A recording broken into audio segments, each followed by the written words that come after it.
Okay, good morning. Today I'm going to speak to you about radon, mostly what it is and how does it affect us. So I'm going to cover what radon is, the health effects, legislation, and testing and monitoring. So firstly, what is radon? Radon is a colourless, odourless reactive gas, and it's formed by radioactive decay of small amounts of uranium that occur naturally in all rocks and soils. There are three types of radon, but the most important is radon 222 because of its longer half-life. So it has a half-life of 3.8 days compared to 3.6 seconds and 55 seconds, which are the other two types of radon. So what's a half-life? At the start of any half-life, there's 100% of radon remaining. After 3.8 days, after its first half-life, there's 50% remaining, and this is 7.6 days. After the second half-life, there's 25% of radon remaining, which would be 11.4 days. After the third life, there'll be 12% remaining radon, and this carries on so on and so forth through the fourth, fifth, and even sixth half-life. After 5 half-lives, there's been 3 weeks, 1 day, and 19 hours of radioactive radon emissions. This gives the radon atom over 19 days to travel into our buildings and emit radiation. However, the decay of the atom didn't stop. It carries on forever until there's minuscule amounts left. For example, there'll be 0.0003% of the initial radon left after 15 half-lives, but a 16th half-life will continue anyway. It is also not just one radon atom that's released. Over time, each uranium atom will decay, leading to the creation of more radon within the ground, which follows this pattern here, from uranium down to radon. So as you can see, radon is being continuously released into the ground and into our buildings.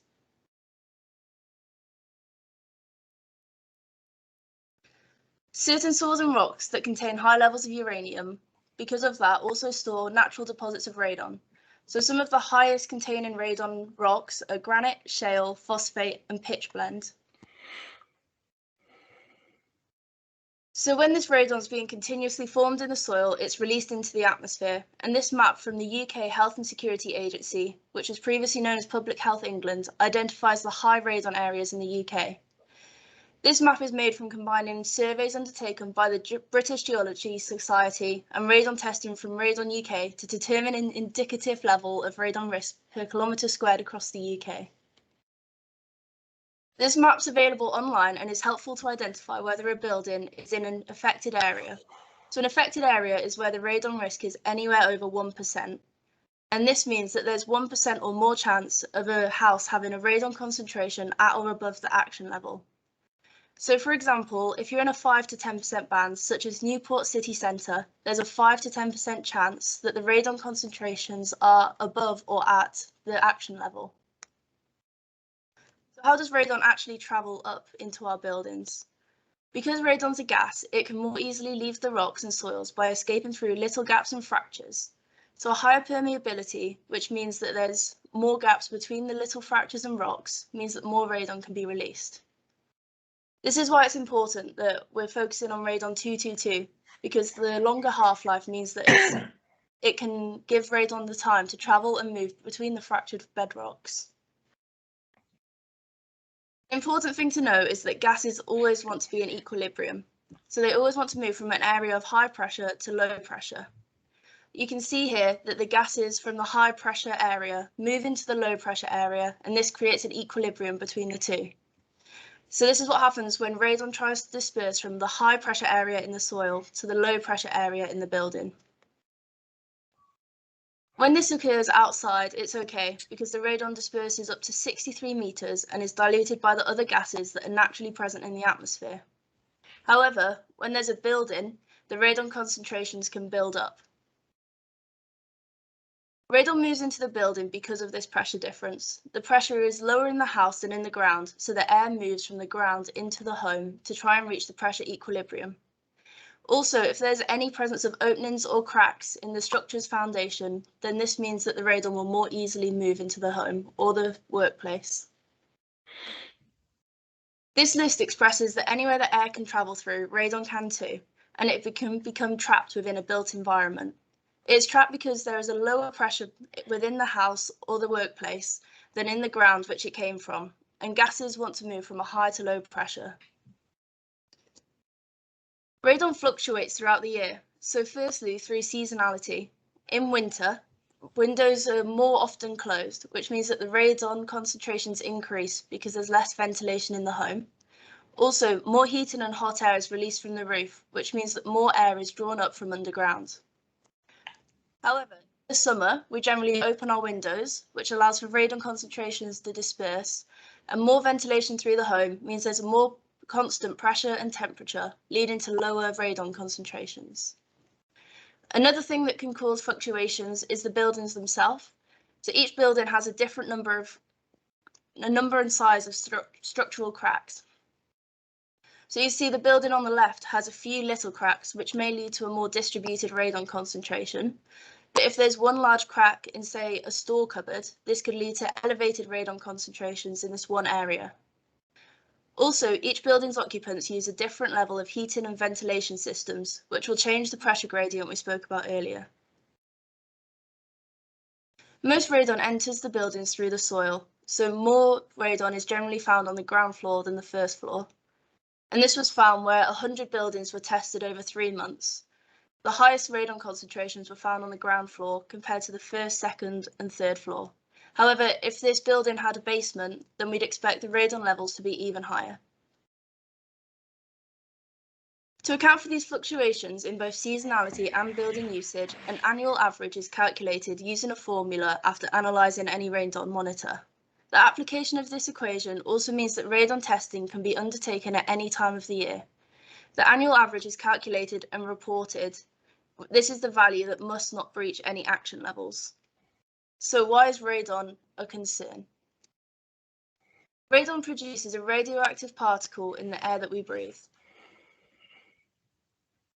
This dust is then trapped in our airways and once within our lungs can emit radiation. And it's this radiation that damages DNA and can cause cancer.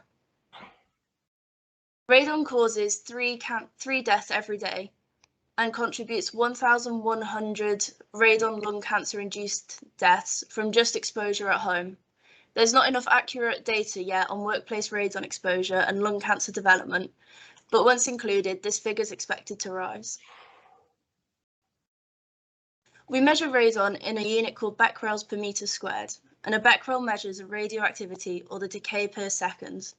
So this just means it's the amount of ionizing radiation when an element emits energy as a result of radioactive decay. So a higher reading of radon means that there's a higher concentration of radon within the tested environment. In a domestic property, there's a target level of 100 becquerels per meter squared and an action level of 200 becquerels per meter squared, which you cannot go above. And in the workplace, there's an action level of 300 becquerels per meter squared. The average radon concentrations in the UK is 20 becquerels per meter squared indoors and 4 becquerels per meter squared outdoors. However, although the UK average is below the action level, the geology determines the amount of radon present. There's no warning signs of high radon concentrations, so you must test. And some properties that have been found to have very high radon concentrations are in Derbyshire. A 1950s house had measurements of 580 becquerels per meter squared. A large open plan office had levels of 520 becquerels per meter squared. And in a residential cellar, we found readings of 22,000 becquerels per meter squared. But why is this an issue? The higher the amount of radon that you're exposed to, the higher the probability is that you'll develop lung cancer. And this is also increased if you're a smoker. So if you're exposed to 20 becquerels per meter squared and a non-smoker, less than 1 in 200 people are presumed to develop lung cancer. However, if you're a smoker, this rises to 1 in 7. And at 800 becquerels per meter squared, 1 in 100 non-smokers are predicted to develop lung cancer, but in smokers, this rises to 1 in 3. So how do we know whether radon is high or not? We have to test. There's 2 main types of testing for radon: passive devices, which are cheaper and there's no power required, or an active device, which is more expensive and requires power and calibration. In terms of testing radon, a short-term test is somewhere between 2 and 89 days. This is seen as a quick reading. but also there's lower reliability for seasonal and occupancy fluctuations. A longer term reading, which is 3 months to a year, gives all the reliability for seasonal and occupancy fluctuations. This is extremely important to acknowledge when considering testing void properties. Lower concentrations may be seen if there is no heating used in winter or if maintenance teams are constantly having the windows and doors open, so the radon testing should take place in conditions closest to that of an everyday life. So these are the two alpha track detectors. So you generally use 2 in a domestic property, and it varies per metre squared in commercial properties. The ideal length for a highly accurate and reliable annual average is 3 months. Within the monitor, there's a sheet of charcoal, and each time an alpha decay particle is emitted by the radon, a small scratch is made. Within the laboratory, these scratches are counted, and then the seasonal fluctuation equation is applied to give an annual average measurement. The following guidance is given to commercial properties for how many radon monitors should be installed based on the size and whether there's any areas below ground. It's important to test in multiple areas, as when we surveyed a school, the concentration between floors and the opposing ends of the building was drastic. In a domestic property, we would generally place a monitor in the lounge and the bedroom, or the 2 rooms where the most time is spent. The test will run for 3 months to allow for these averaging of short-term fluctuations, and the results will be analysed by a lab. The monitors should be placed in an open environment away from any heat or draft sources, because these change the pressure gradient within the home, and ideally at 1 metre to 1.5 metres. The active monitor devices can do both short and long term, so the quickest reading can be made in 24 hours, although 7 days is recommended, and you can also undertake annual testing with this. And the air diffuses and is pumped into a counting chamber. So we've been running this one in the office for a week, and you can see that we've got our long-term average here, which is 7 days, and our short-term 1-day average. It's important to remember that short-term measurements are largely unable to reflect the annual fluctuations, and we need to undertake the 3-month testing. It's also very important to consider the effect that retrofitting buildings can have on the radon concentrations, especially following the target set by the government to decarbonise. Whilst retrofitting, generally it decreases the amount of warm air that leaves the property, but it can also reduce the amount of radon that can leave the building by decreasing the breathability of the fabric. So for example, if we've got this property with 160 becquerels per metre squared, which is below the action level, and you add double glazing windows, this will increase the radon by 67%, leading to a measurement over the action level of 267.2 becquerels per metre squared. So what legislation and guidance is in place?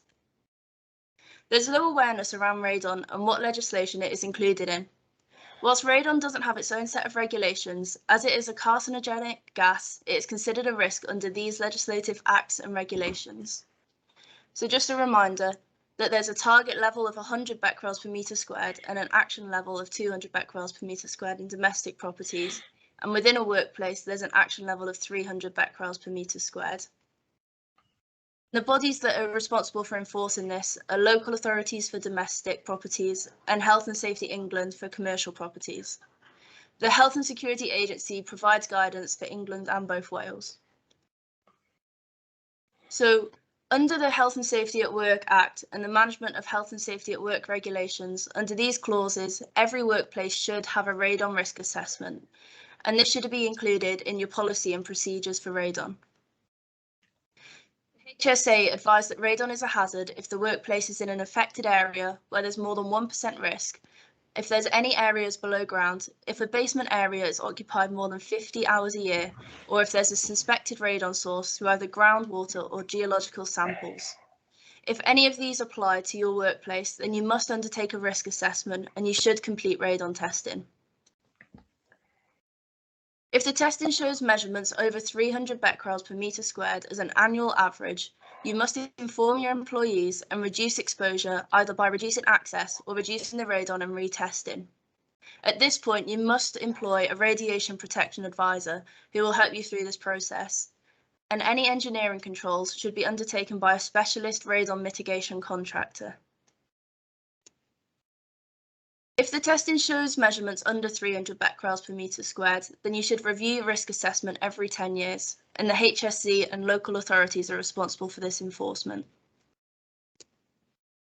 When it comes to radon in the home, it's the Housing Act 2004 that gives us the legislation. It recommends that radon measurements should be taken in any affected area. Action should be taken to reduce radon if annual concentrations are at or above 200 becquerels per metre squared, and remediation actions linked to the construction of the property and annual concentration measurements should be taken.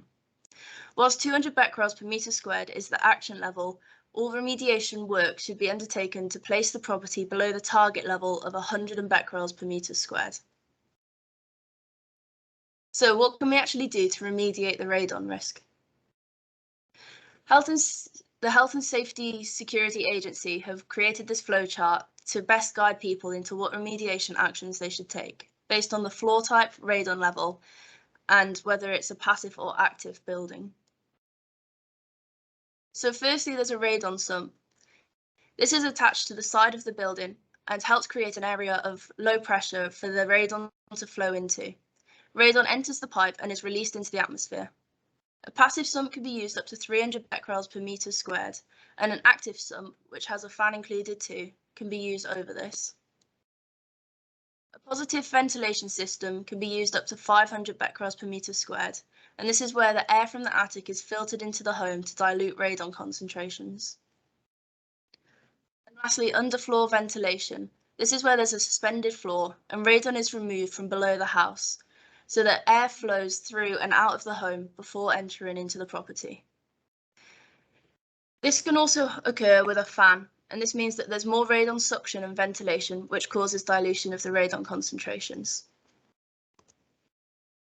So if we take this property that's at 300 becquerels per metre squared, we can see that every single remediation method gets it under the action level and the target level by reducing radon by, for example, for the radon active sump, 295.2 becquerels per metre squared, which would leave a concentration of only 5 becquerels per metre squared in the property.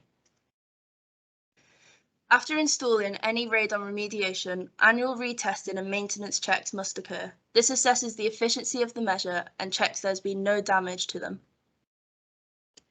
At this point, the Radon Protection Advisor will help you to manage the exposure of radon, identify any radiation protection zones, and advise on dosimetry. And you will have a Radiation Protection Supervisor, which implements the necessary controls to ensure compliance on site. So we spoke a lot about radon in the air, but now what about in our bodies?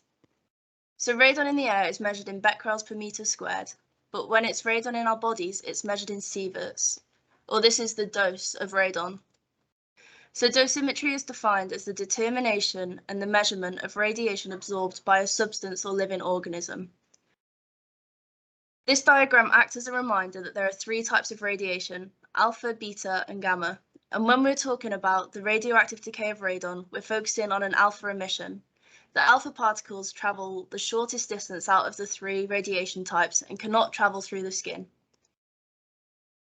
The effective dose takes into account the amount of energy emitted, the type of radiation, which in this case is alpha, and the organ sensitivity to the radiation exposure. As radon is often breathed in the lungs, they have the highest radon exposure as the decay happens within, but the skin has a low tissue sensitivity rating as alpha particles cannot travel through the skin. The committed dose represents the total dose received over 50 years following the intake of radioactive material. The tissue damage effect is guaranteed to appear above a threshold of a dose, which is proportional to the tissue, and the severity of the effect is proportional to the dose received. However, in terms of radon-induced cancer, there's no threshold value. The probability of occurrence is proportional to the dose received.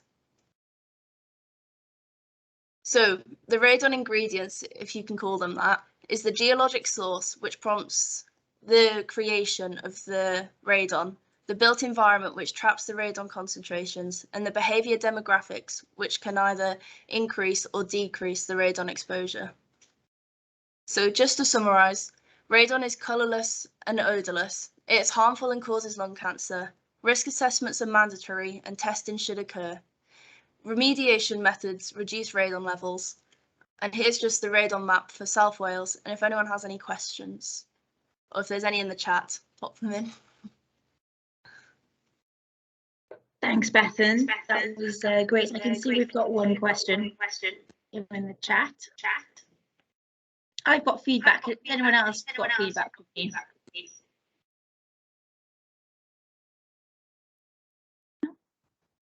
No. Okay, so question from Henry. As we work in the home, would the radon in the workplace levels apply to a domestic setting? This is quite a new question that we've had in, and I think this is something that employers need to discuss with their employees, because obviously we're in the pandemic. You know, is it a short-term answer, or is your place of work now becoming your home? If it is, then you need to consider that as your workplace, because you're potentially going to be at home for very long periods of time through the working day and through the evening as well. So your entire potential radon exposure is at home. So if that is a permanent situation, I would suggest that people take that up with the kind of health and safety or HR departments, because it's a definite consideration. If it's a short-term solution while we're in the pandemic, then that's something maybe not to worry about too much. Have we got any other questions or any comments coming through? I can see a few people typing in the chat. Yeah, Julia, how long does radon last, and does something have to disturb radon to cause it to decay? I'll hand this one to Bethan. So radon does last forever, but it just gets into smaller and smaller amounts, and there's nothing that disturbs radon to cause it to decay. It just happens naturally. So if my understanding is, it part of the radioactive decay for uranium, which is extremely long, so it's always occurring and throughout our lifetimes, and it's gonna keep decaying and emitting that radiation. Okay, I can just see a few other people typing some questions. I'm happy to take questions if anyone wants to put their microphone on or take them over the screen. Yeah. So most RSLs have a rent envelope of affordability. Are you aware of RSL's service charge in different measures?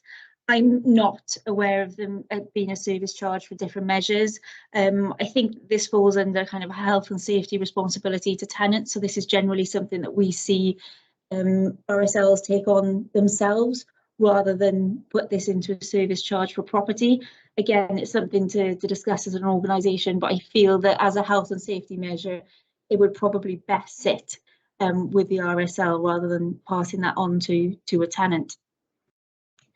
Another question in from Lee, is there legislation for new builds to consider the presence of radon? Do any new builds in high risk areas consider underfloor ventilation or methods to reduce? Yes, so after the year 2000, all new builds should consider radon in their construction. So if they are in a radon affected area, there should be radon mitigation built into the construction. This could be something like a membrane put onto the groundworks. It could be, if it's in a high area, then there's some sumps or passive air movement built in. But before the year 2000, there's no real requirement for it. And the only thing I would say is the measures that are introduced, they're only as good as the seal. So if you've got a membrane, for example, going into the groundworks for new construction, if that membrane has any gaps, tears, if it's not fitted properly, then the radon is still going to enter in. So it's basically down to the contractor and the design to make sure that that mitigation is fit for purpose. And just because there's a mitigation in there, it doesn't mean that you don't have to test. If you know there's a radon affected area and you've got radon measures built into a new build, it's even more reason to test, because you know that it's in a risk area. There's a reason that mitigation has happened, so you should continue to test. And depending on the type of mitigation, whether it's a kind of passive system, which is a non-powered vent or a membrane on the ground, then you should test. But if you have an active system, you must also have a maintenance regime, and you should again continue to test. So a question from Steve: how would you test a large site for radon levels, such as a university? Beth, do you want to take this one, as you had a slide on this one previously, which might be useful? Yeah, so it depends on the area of the building. So for a building up to 5,000 meters squared, you'll have 1 radon per 100 meters squared. And the only difference here is if there's a place of, if anyone's underground for more than 1 hour a day, you have to have a radon monitor in each of those rooms. So we'd go and put them in and then leave them for 3 months and collect them, send them off to the lab. Yeah, and I think with large sites as well, it's also often quite a difficulty, and this is either with a large property portfolio or a large site. Potentially, if people are not aware, they might not have budgets, etc. So my advice would be to test the highest risk ratings first. So if you have, for example, domestic properties and you want to test, every bungalow, I would say that from asbestos point of view, it used to be that you could, the term cloning, you could say that that house is the same as that house is the same as that house. This isn't true in terms of radon, because it's affected by the occupancy usage and how many people are in that building, how, who opens the windows, who has the heating on of all of those times. So you need to test each single property and each building within the workplace that's occupied. So if there's a budget or time constraint, my advice would be to have a look at those buildings that fall into the higher risk areas. So those that are in the 5 to 10, 10 to 30% on that geological map that Beth showed us earlier, and work down the, the risk rating, rather than to maybe take a street or a campus or, a workplace at a time. Have a look at that risk rating. It's a really good desktop study exercise to do first before you spend any money on any monitoring. So just got quite a few questions coming through, so I'll just keep having a look through them. Another one from Henry: are you aware of any case law news articles relating to radon which could be shared to raise awareness? Yeah, certainly. So we've got some scientific papers on schools, where they've done an exercise on monitoring in schools and how that works. We also have some research papers on retrofitting. So I know that's a huge thing at the minute, and there is a concern in the radon community that retrofitting is not being actively considered when we're basically stopping the building breathing. We're making it a sealed environment, which means that radon is coming into that building and it's not getting out, it's not escaping. So the concentration levels are just building and building. So after this presentation, we'll send out the presentation, and I'll send out any articles or papers I feel will be of use for anyone, and we can share those in there. I will also send out links to the UK Radon Association, which we're members, and also the UK Radon website, which has all of the information regarding testing and requirements for workplace and domestic settings. So just carrying on with the questions. Must you have a risk assessment carried out even if your building isn't in the less than 1% area?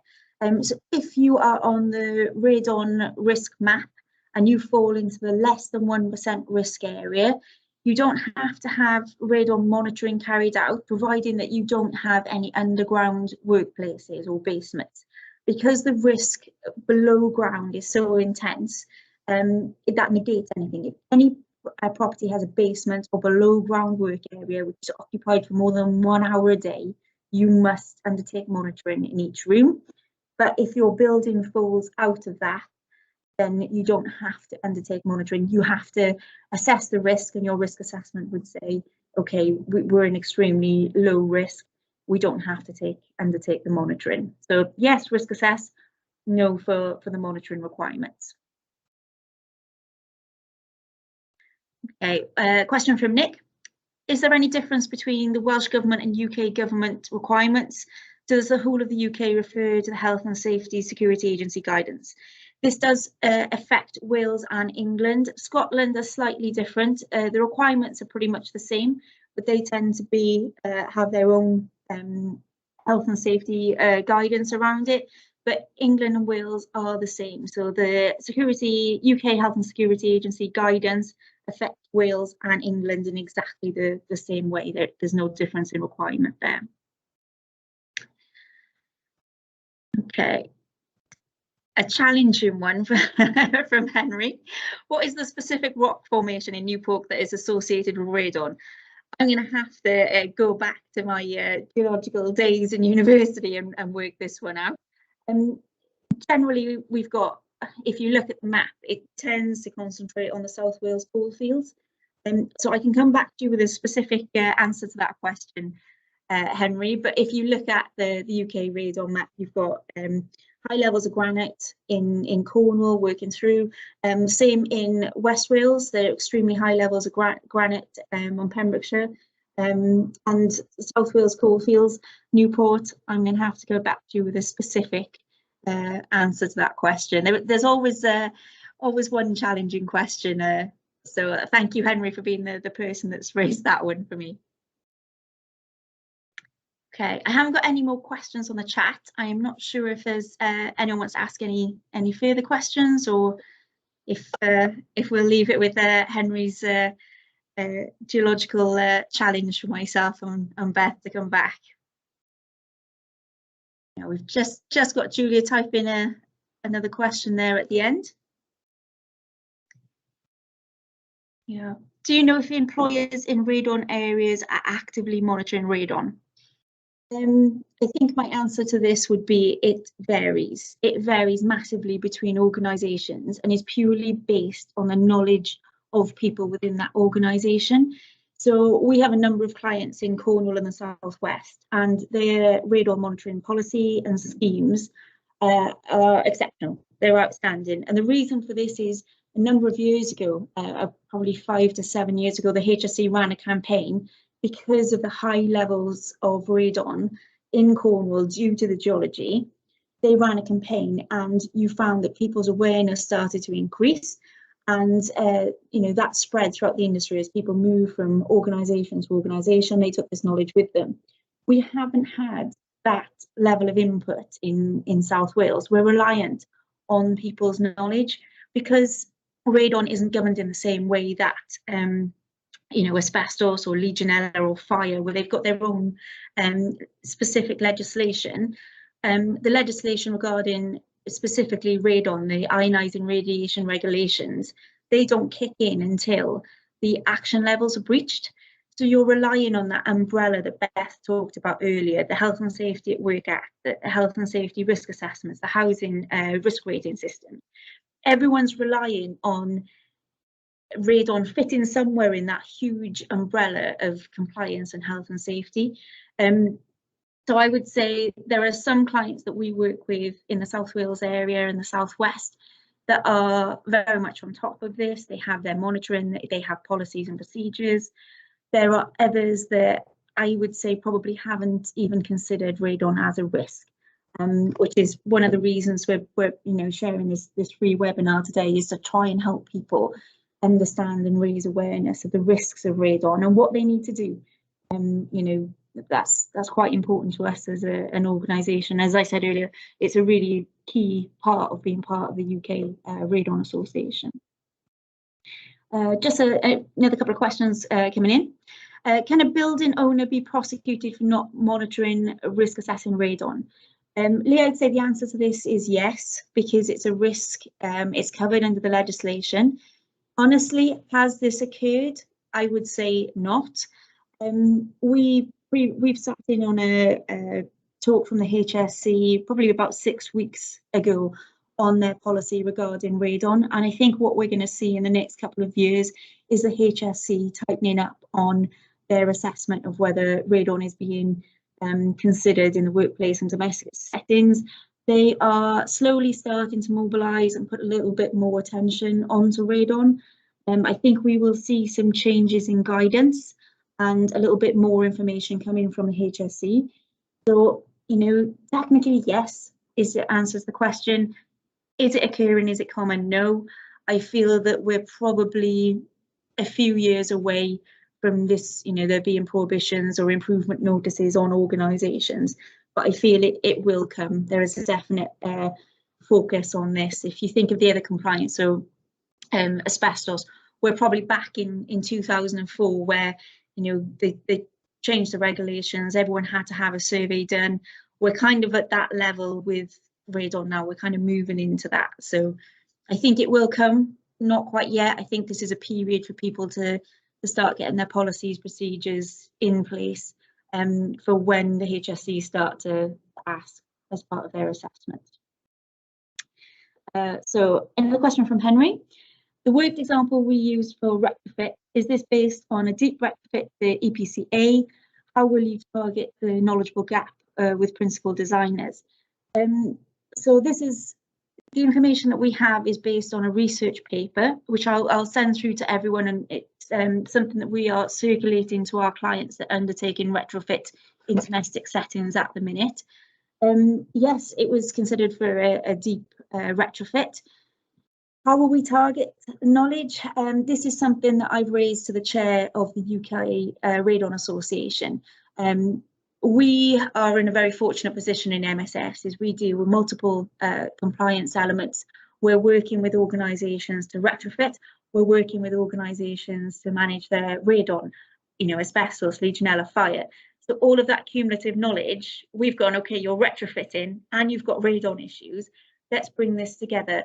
So hopefully, working together with some of these bodies, we can start to communicate these risks out, because, you know, retrofitting domestic properties is very early days. We're still in the design phase.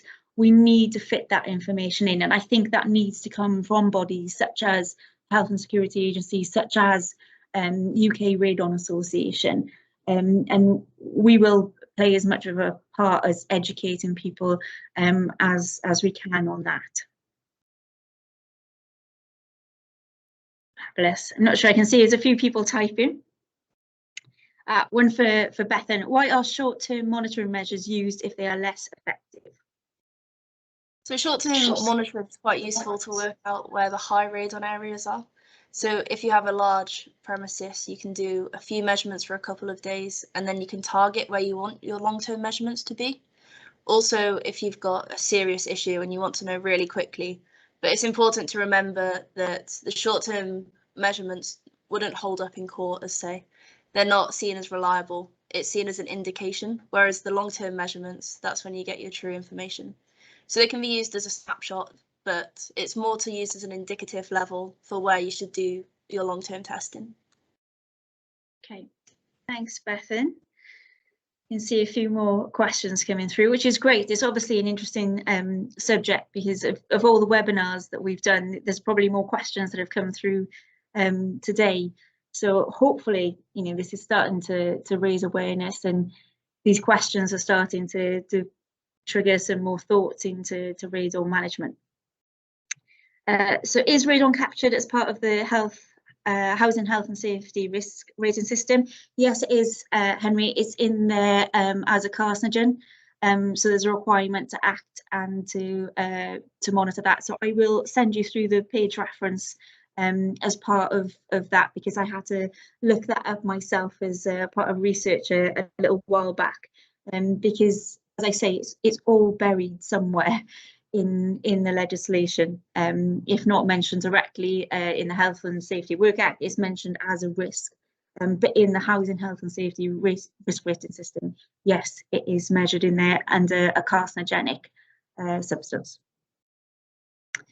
Okay, just a couple more people typing questions in. So the webinars, we're tending to run some educational webinars probably once a quarter. We've done a few on asbestos, Legionella, radon, etc. So if anyone has any feedback for us on the webinar, or if there's anything anyone would be interested to have more information on, or be interested to see a short webinar on, please let us know, and then we can obviously try and fulfill any gaps that anyone has, or if there's any interest, there's no problem. And if anyone wishes to contact myself or Bethan with any questions, or if you need any further information, then I will send out our contact details if anyone hasn't got them at the end when we send out the slides and other additional information.